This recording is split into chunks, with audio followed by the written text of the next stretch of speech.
Halo kawan pajak, kembali lagi di podcast Kerujak, ngobrol seru bahas pajak bersama KPP Pratama Kepanjen.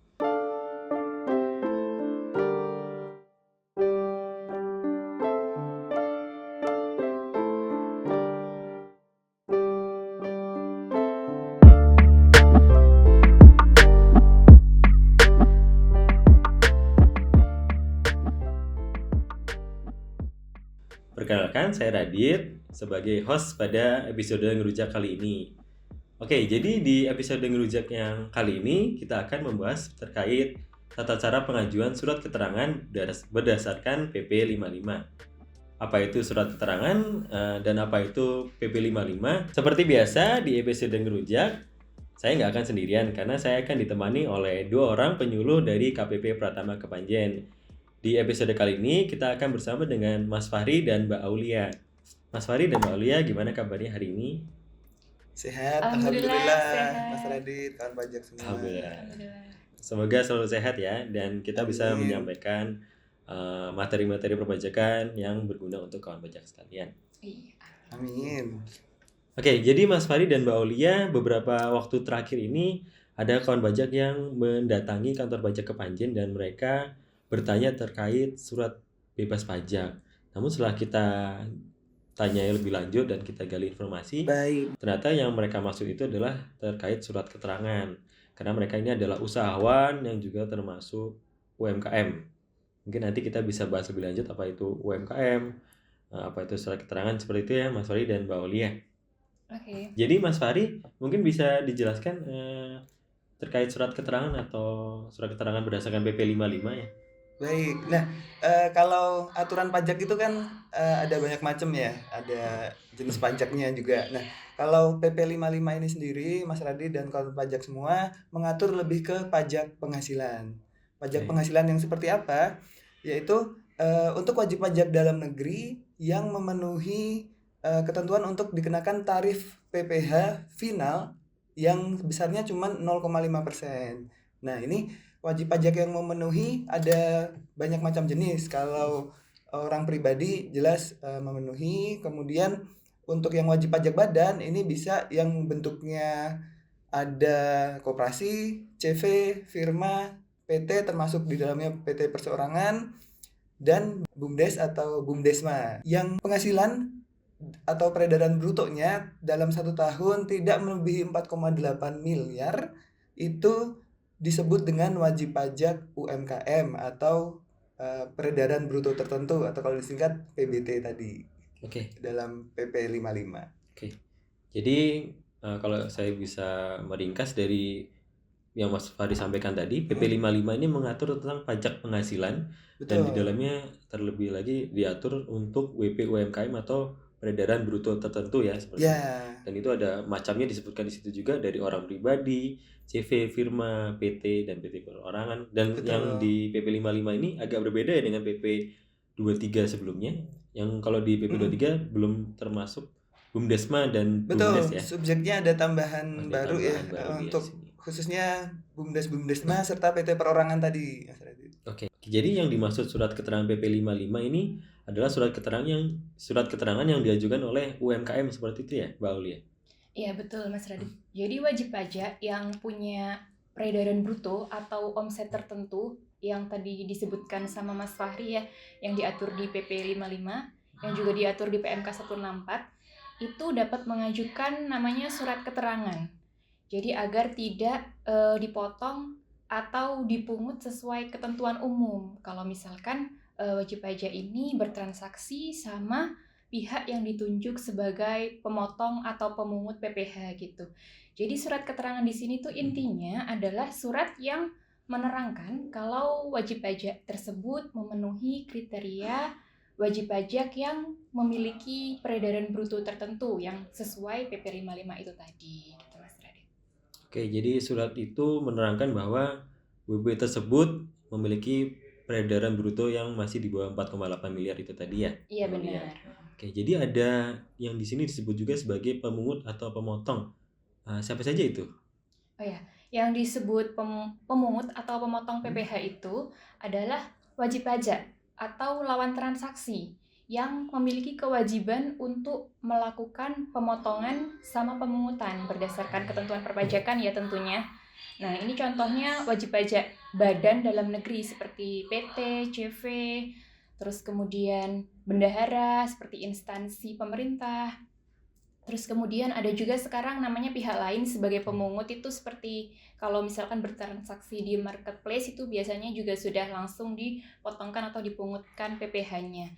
Nah, contohnya ini kalau misalkan ada kawan pajak nih punya usaha jasa catering gitu ya.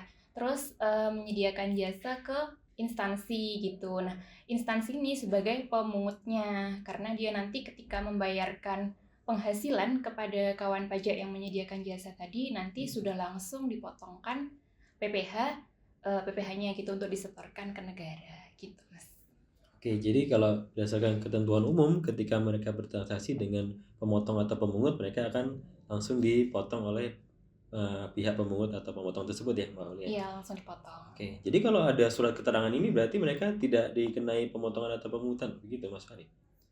Ya, jadi jawabannya tetap kena ya, cuman mekanismenya nggak direct atau langsung itu. Oke. Jadi dengan kalau wajib pajak PBT peredaran bruto tertentu ini memiliki surat keterangan PP 55, ketika melakukan penjualan atau transaksi yang dia dapat penghasilan, si pemberi penghasilannya, pihak pemotongnya tadi, ketika tahu kita punya surat keterangan PP 55, maka pemotongannya akan dilakukan menggunakan tarif PPh final. Kalau sudah menyerahkan surat keterangan PP 55 dari tarif umum tadi itu tidak diterapkan. Jadi menggunakan tarif PPh final yang 0,5% tadi ya. Begitu. Kemudian apakah wajib pajak tetap wajib melakukan penyetoran atau pemungutan dari 0,5% dari omsetnya itu? Oh iya, jadi kalau aturan UMKM kan memang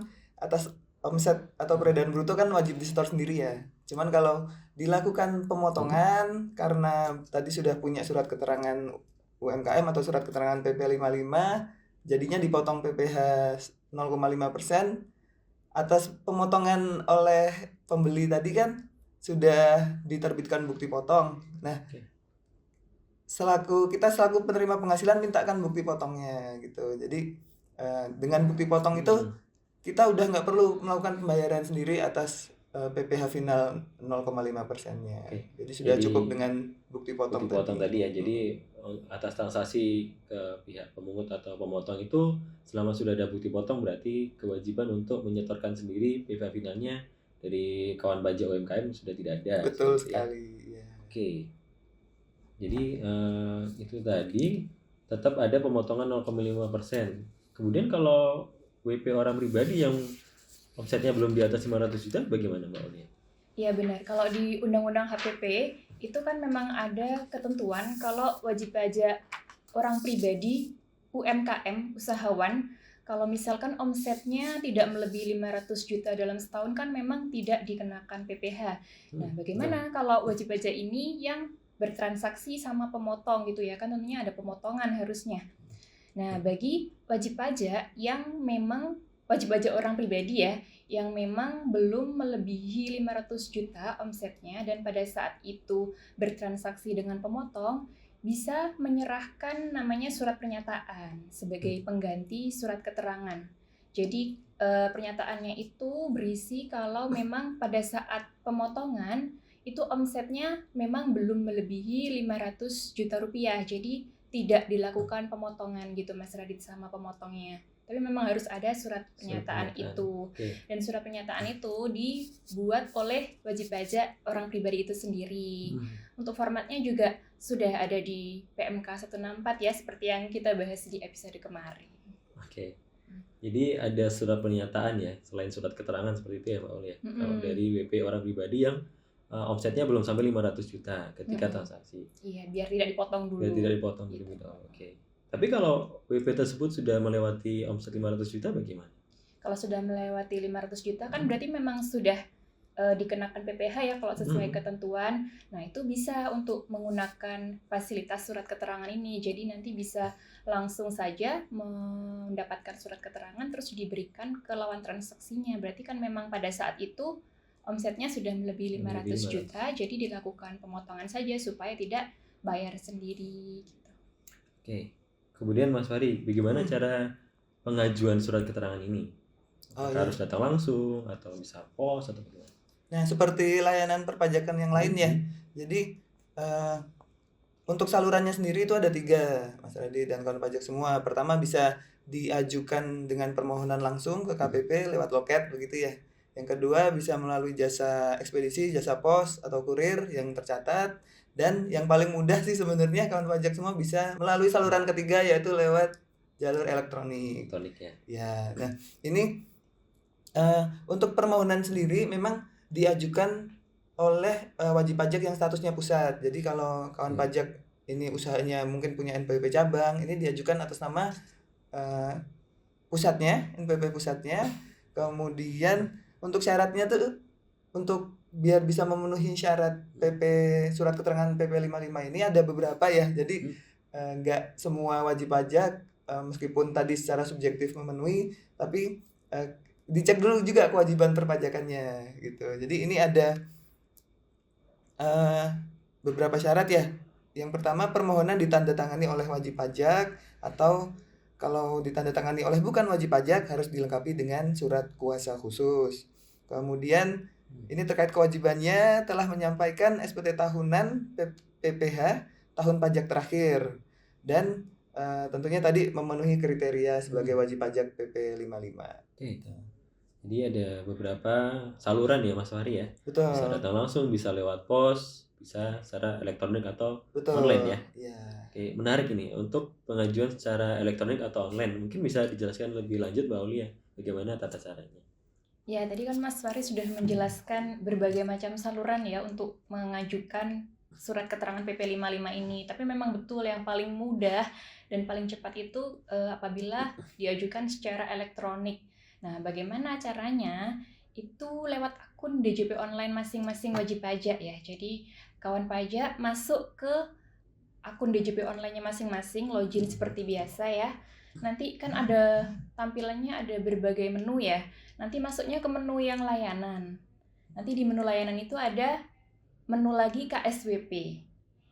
Kalau misalkan belum ada, bisa dimunculkan sendiri. Jadi caranya dengan mengaktifkan menunya itu ada di menu profil untuk tata cara mengaktifkannya. Itu nanti bisa diaktifkan sendiri. Dan kalau misalkan sudah muncul menu KSWP, nah silakan kawan pajak masuk saja ke menu KSWP.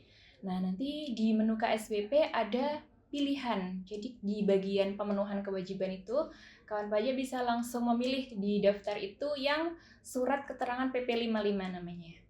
Nah, nanti setelah dipilih, nanti bisa langsung di-submit saja. Kemudian nanti sistem langsung ini memvalidasi ya atau mengecek secara otomatis apakah wajib pajak memang memenuhi kriteria PP 55 gitu. Kalau misalkan kriterianya terpenuhi, nanti akan muncul ya tulisannya terpenuhi, kemudian nanti ada tombol cetak suket namanya, cetak surat keterangan. Nanti bisa langsung ditekan saja, itu nanti akan langsung terdownload otomatis ya Mas ya. Surat keterangannya dalam bentuk PDF. Jadi surat keterangannya itu sudah ditandatangani secara elektronik. Di situ ada QR code-nya yang bisa divalidasi juga sama pemotongnya gitu. Nah, itu berarti kan langsung jadi ya, nggak perlu nunggu gitu. Kayak nggak sampai 5 menit udah jadi suratnya. Nah, kalau misalkan kawan pajak ternyata tidak memenuhi kriteria gimana? Nah, nanti akan muncul penyebabnya apa nanti. Akan muncul apakah karena belum lapor SPT atau kalau memang ternyata memang tidak memenuhi wajib pajak PP 55 ya, nanti akan muncul keterangannya dan jadinya surat keterangannya tidak bisa terbit gitu kawan pajak dan Mas Radit. Jadi begitu kan pajak. Tata cara pengajuan online-nya itu mudah, hanya ada beberapa langkah dan untuk suratnya itu sendiri bisa langsung jadi ya Mbak Uli ya, surat keterangan itu sendiri ya. Iya benar, langsung jadi, langsung bisa di-download, langsung bisa diberikan ke Langsung bisa di pemotong. pemotong atau pemungut seperti itu kawan pajak. Oke, untuk surat keterangan itu sendiri ada masa berlakunya nggak sih Mas Fahri? Nah, ini juga yang perlu diperhatikan ya Mas Aldi dan kawan pajak semua, bahwa eh, ini ketentuan PP 55 ini merupakan fasilitas. Nah, jadi termasuk di dalamnya diatur ketentuan batas waktu. Nah, batas waktunya melihat jenis subjeknya tadi ya. Jadi untuk orang pribadi itu berlaku sampai dengan 7 tahun sesuai berlakunya tarif PPh final UMKM. Kemudian untuk 4 tahun itu khusus untuk badan yang selain PT. Badan yang selain PT ya. Tadi ada CV, firma, koperasi, BUMDes dan Bundesma serta PT perorangan itu 4 tahun. Nah, kemudian khusus PT yang beneran ya, PT perseroan terbatas. perseroan terbatas itu 3 tahun aja gitu Mas Radit. Oke. Jadi mengikuti jangka waktu tertentu berdasarkan PP 55 itu juga ya. Ya. Oke. Mungkin ada tambahan lagi Mas Fahri dan Mbak Olia sebelum kita tutup. Oh iya, tambahan lagi lupa tadi Mas Radit, bahwa ketentuan jangka waktu berlakunya ini misal tadi udah diatur 7, 4 atau 3 tahun ya. Nah, ini bisa berhenti atau nggak berlaku lagi ketika yang pertama wajib pajak memilih untuk menggunakan tarif umum ya. Jadi di luar menggunakan tarif UMKM.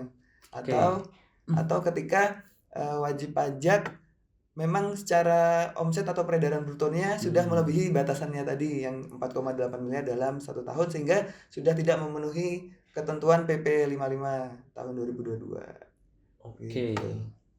Jadi itu ya, sebisa mungkin segera mungkin dimanfaatkan ya. Silakan. Penggunaan surat keterangan PP 55 ini.